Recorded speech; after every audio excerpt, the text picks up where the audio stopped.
बाबा ये नहीं बोल रहे कि हमरे साथ भुसुंडी जी गए थे ना, काग भुसुंडी जी के साथ मैं गया था। आप कहोगे महाराज बात तो दोनों एक ही है, एक नहीं है। यदि मेरे साथ काग भुसुंडी गए थे तो मैया बोल सकती थी जब उनको लेके जा सकते थे तो हमको लेकर क्यों नहीं गए। मेरे साथ काग भुसुंडी गए यानी वहां जाने की प्लानिंग मैंने बनाई और मैं उनको लेकर गया। काग भुसुंडी जी के साथ मैं गया, इसका मतलब जाने की प्लानिंग भुसुंडी जी बनाए। आपको यदि कोई अपने साथ कहीं ले जाए ना तो आप अकेले जाएंगे, पूरा परिवार लेके नहीं जाएंगे। न जाने गाड़ी में जगह होगा का नहीं होगा, लेकिन जब आप कहीं जाने की व्यवस्था बनाएंगे तो आप जिसको जिसको चाहेंगे उसको अपने साथ लेके चले जाएंगे। माँ ने कहा प्रभु भुसुंडी जी तो कौआ है, आप उनके साथ अयोध्या गए। शंकर जी बोले देवी यात्रा उसी के साथ करना चाहिए जिसके साथ चित्त और चरित्र दोनों मिलता हो। जिसके साथ भाव न मिले उसके साथ भूल कर भी यात्रा नहीं करनी चाहिए। काग भुसुंडी और मेरे हम दोनों के इष्ट एक ही हैं। कौन इष्ट है? राम जी। राम जी में भी कौन इष्ट है?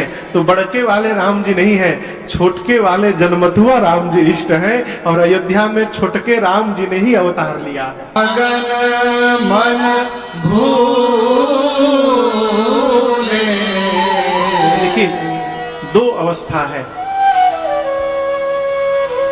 एक तो किसी के आने की सूचना प्राप्त होने के बाद आनंद होता है, और या कहीं जा रहे हो तो वहां पहुंचने पर आनंद प्राप्त होता है। वो अब तो नहीं रहे, परम आदरणीय जगजीत सिंह जी, उन्होंने गजल गाया है। तेरे आने की जब खबर महके, तेरी खुशबू से सारा घर महके। तेरे आने की जब खबर महके, तेरी खुशबू से सारा घर महके। तेरी खुशबू से सारा घर महके।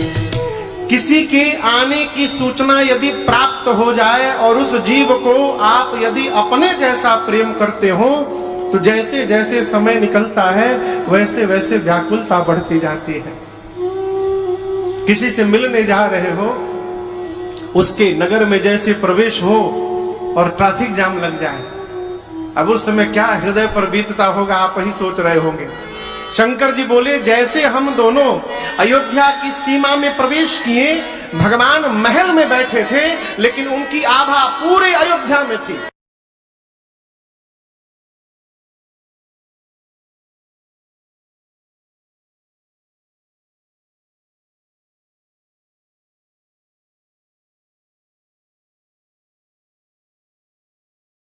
बोले देवी हम दोनों परमानंद से भरे गए, अयोध्या की गलियों में घूमने लगे। मां ने यहां पर प्रश्न किया प्रभु आपको जैसा आनंद हुआ क्या वैसा आनंद सबको हुआ होगा? कल यहां बागला जी आए थे दिल्ली से, रमेश चंद्र बागला जी। तो मैं तो जैसे संध्या करके कथा के लिए ऊपर कमरे से निकला नीचे तो देखा इंद्र नारायण खूब प्रसन्न हो गए थे। तो सूचना मिली कि महाराज अभी वहीं बैठिए और बाद में जब सूचना जाएगी तो आइएगा। तो लगभग हम लोग 40-45 मिनट बैठे रहे। बागला जी भी बैठे थे। बागला जी ने प्रश्न किया कर, यदि कोई दिव्य महापुरुष, हमारे भीतर उतनी शक्ति तो नहीं है कि हम पहचान सके, यदि कोई दिव्य महापुरुष अथवा भगवान ही वेश बदलकर हमारे अगल बगल से गुजर रहे हो तो शरीर में कोई ना कोई हलचल तो होनी चाहिए। बताइए होनी चाहिए ना?